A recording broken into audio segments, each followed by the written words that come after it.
یہ supreme court of Pakistan نے اس کو ریزرو کر لیا ہے۔ اور آپ کو یاد ہوگا پی ڈی ایم کی جماعتوں نے جب شہباز شریف کی زیر قیادت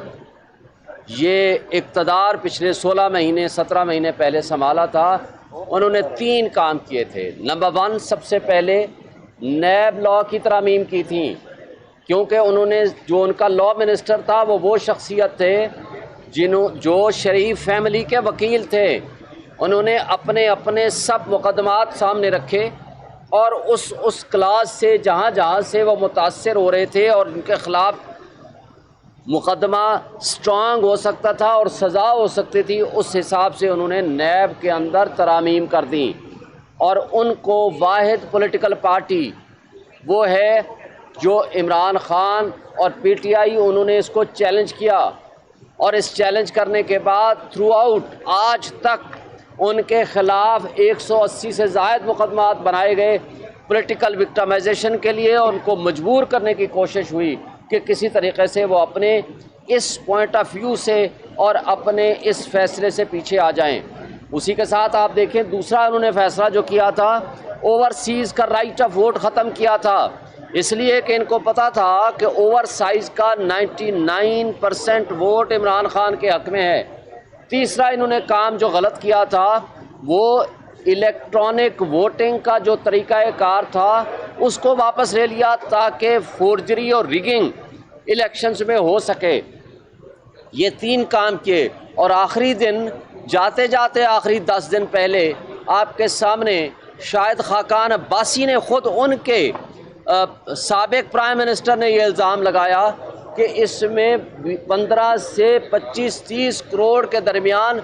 رشوتیں لے کے یونیورسٹی کے چارٹر پاس کرائے گئے، اور انہوں نے وہ قانون سازی کی، جمعہ بازار لگایا جس سے لوگوں کے بنیادی حقوق معطل ہوئے۔ لیکن آج میں سمجھتا ہوں کہ کرپشن ہمارے ملک کا سب سے بڑا کینسر ہے، اور اس کینسر کے خاتمے کے لیے ہم نے سپریم کورٹ سے عمران خان نے رجوع کیا ہے، اور کوئی اور پولیٹیکل پارٹی اس کے ساتھ شیئر نہیں کیا، نہ آئی ہے سپریم کورٹ میں، اس لیے کہ وہ کرپشن کے بینیفیشریز ہیں۔ اور آج دیکھیں 16 مہینے یہاں اقتدار کے مزے لے کے شہباز شریف، اسحاق ڈار، آصف علی زرداری وہ آج ملک سے باہر بھاگ گئے ہیں۔ کیوں؟ اس لیے نظر آ رہا ہے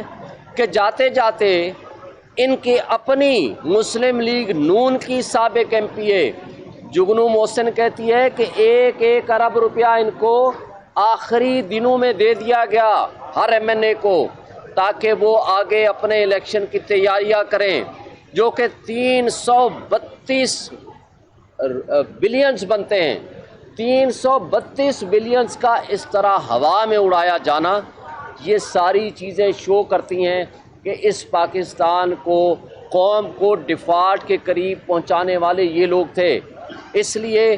اس پہ ہم بجا طور پر توقع رکھتے ہیں سپریم کورٹ آف پاکستان سے کہ وہ آئین اور قانون کی بالادستی کے لیے اس میں جلدی فیصلہ کریں گے، اس لیے کہ اب جب رپورٹ جمع ہوئی ہے اس میں ساری وہ حکمران جماعتیں جو پی ڈی ایم کی صورت میں تھیں، ان سب کے میکسیمم کے مقدمات یا ان کی فیملیز کے مقدمات یا تو ریفرنسز واپس ہو گئے، یا جو انڈر انویسٹیگیشن تھے وہ سارے کے سارے ختم کر دیے گئے۔ تو یہ وہ چیزیں ہیں جس کے اوپر ہمیں یہ بھی افسوس سے کہنا پڑتا ہے کہ پچھلے 1.5 سال سے اس کے اندر بحث جاری ہے۔ یہ فیصلہ پہلے مہینے 2 مہینے میں آ جانا چاہیے تھا، تاکہ وہ جو کرپشن کا پیسہ لے کے بھاگ گئے ہیں، جو کرپشن کی پراپرٹیز بیچ کے نکل گئے ہیں، تو ان سے واپس ریکور کیسے کریں گے۔ یہ قابل افسوس بات ہے، کیونکہ عدلیہ نے لوگوں کے بنیادی انسانی حقوق کی اور آئین کے تحفظ کی قسم اٹھائی ہوئی ہے۔ ایک سوال یہ بھی پیدا ہوتا ہے کہ اگر انہوں نے نیب لا بدل دیا ہے تو عام آدمی کا، کسی سٹیزن آف پاکستان کا بنیادی حق کیسے محروم ہوتا ہے۔ میں یہ کہتا ہوں کہ جب پبلک منی چوری ہوتی ہے، پبلک منی، وہ آپ کا حق ہے، وہ میرا حق ہے، یہ پاکستان کے ہر شہری کا حق ہے، وہ 25 کروڑ عوام کا حق ہے۔ تو آج اس انجام کو جہاں تک مہنگائی کی دلدل میں ہمیں پھنسا دیا ہے، وہ ہر اس شخص جو اس وقت بلوں کے ہاتھوں، ڈیزل اور پیٹرول کی قیمتوں کے ہاتھوں، مہنگائی کے ہاتھوں، بے روزگاری کے ہاتھوں مجبور ہے، وہ اس کرپشن کی وجہ سے ہے، جو یہاں سے پیسہ چوری کر کے ڈکیتی کر کے ملک سے باہر لے جاتے ہیں۔ اور یہ وہ لوگ ہیں کہ اگر ڈالر اوپر جائے گا تو بھائی ان کو تو فائدہ ہے اس کا، کیونکہ ان کی تو پراپرٹیز، ان کے پیسے وہ ڈبل ہو رہے ہیں۔ یہ مجھے اور آپ کو تکلیف ہے، اس لیے کہ ہمارا جب ڈالر اوپر جائے گا، پیسہ کمزور ہوگا۔ آج جو ڈیفالٹ کر گیا ہے ملک سری لنکا، اس سے بھی ہماری کیفیت بدتر ہو گئی ہے۔ وہ افغانستان جس نے 40 سال جنگ کی کیفیت میں وہ گزارا ہے ٹائم،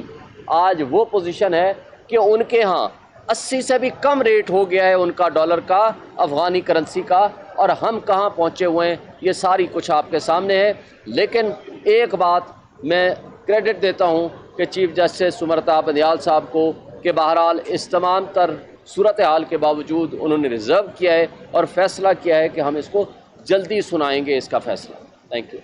شعیب شہین صاحب، یہ بتائیے گا کہ آج ایک بات ہے، یہ معاملہ پارلیمنٹ کو بھیجنے کی بھی ہوئی، کیا سپریم کورٹ یہ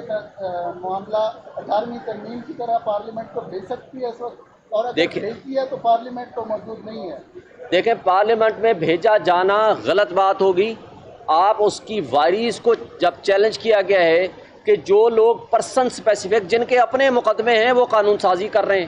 یعنی جنہوں نے اپنے آپ کو بینیفٹ دینا ہے وہ قانون میں بیٹھے ہوئے ہیں، وہی لا منسٹر بیٹھے ہوئے ہیں، تو میرا نہیں خیال کہ یہ پارلیمان کو جانا چاہیے، اس لیے کہ پارلیمان کا بھی ابھی کیا پتہ ہے کہ کب آئے گی، الیکشن کب ہونے ہیں، ابھی تو الیکشن فیصلہ ہو بھی جائے گا سپریم کورٹ کا، ماننا کس نے ہے۔ لیکن میرا خیال ہے کہ یہ نیب لا کی جو امینڈمنٹ تھی وہ غلط تھی، اس کو ختم کر کے اور اس کے بعد پرانا لا جو ریلیونٹ ہیں پروویژنس اس کو بحال ہونا چاہیے، تاکہ ایٹ لیسٹ قانون کا کچھ تو ایک ڈر خوف کا ماحول پیدا ہو۔ یہ لے لو بھائی جس کا ہے۔